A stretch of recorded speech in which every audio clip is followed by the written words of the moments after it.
ensuite ils deviennent politiques et ils peuvent devenir militaires si c'est nécessaire. Mais ce qui est certain, c'est qu'on a d'abord du mal à pouvoir poser un regard sur la situation qui fait qu'on en a une bonne lecture tous autant que nous sommes et qu'on puisse communiquer cette lecture-là à des gens qui ne sont pas de la communauté. Donc en tant que membre du collectif anti-négrophobie, on considère que toute destruction de l'humain est nocive et néfaste en général. Quand c'est un être humain africain, noir en particulier, ça nous interpelle. Mais pour ce qui est du Congo précisément, on considère que c'est le cœur en fait du continent africain. Et que les nègres qui se trouvent aux Antilles, à New York ou en Amérique du Sud sont tous liés en principe avec ce qui se passe au Congo. Et pour aller plus loin, en dehors du Congo simplement et des deux Congos, il y a toute la région de l'Afrique centrale dont la stabilité et dont les richesses en fait vont certainement devoir financer l'industrie mondiale aujourd'hui, que ce soit le téléphone, que ce soit l'aéronautique. Et cette prise de conscience fait en fait penser que si aujourd'hui on n'est pas capable d'articuler correctement nos luttes et de faire des ponts entre des choses qui traditionnellement sont considérées comme séparées, ça veut dire les Antillais ils ont leurs problèmes, les autres ils ont leurs problèmes, dans les quartiers ici on considère que c'est pas le même problème, et bien si on n'est pas capable de faire de ça un problème commun, on va se retrouver en fait tous, comme disait Sankara, en train d'aller à l'abattoir mais individuellement. Donc la première question que je peux poser en fait, pour faire aller directement dans le vif des interrogations qui sont les miennes et qui peuvent être aussi celles de la communauté d'accueil, la société d'accueil dans laquelle on est ici en France, c'est dire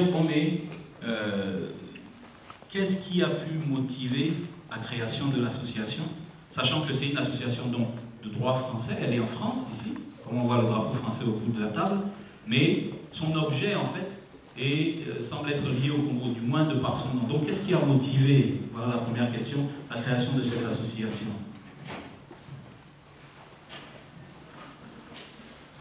Chers compatriotes, chers amis, honorables, merci de votre présence.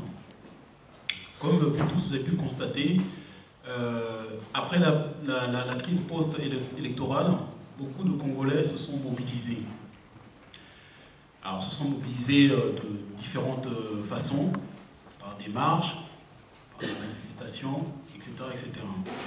Nous-mêmes aussi, Congolais de Nantes, nous avons aussi pris, je dirais, le train en cours de route. Nous avons eu une prise de conscience et nous avons commencé à élaborer, à établir des marches. Ce qui s'est passé durant nos marches, le mouvement était mal structuré, le mouvement était mal encadré. On a eu ce reproche par nous-mêmes, mais par aussi les autorités.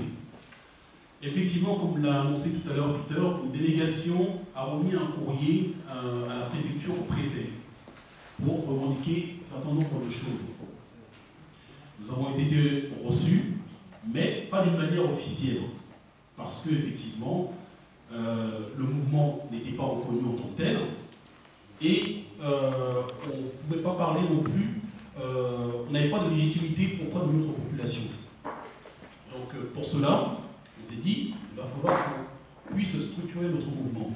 Et pour pouvoir structurer le mouvement, c'est la création d'une association, l'association de loi 1901.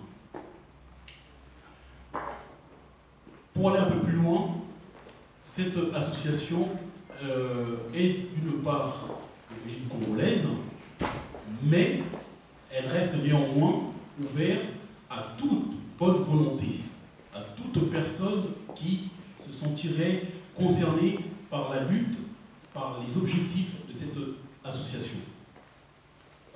Congo Solidarité 44, voilà le nom de notre association. Une seconde question qui va dans le même sens. C'est à la fois une question que je me pose, mais qui, je crois, peut être partagée par beaucoup de personnes, qu'ils soient africains ou pas.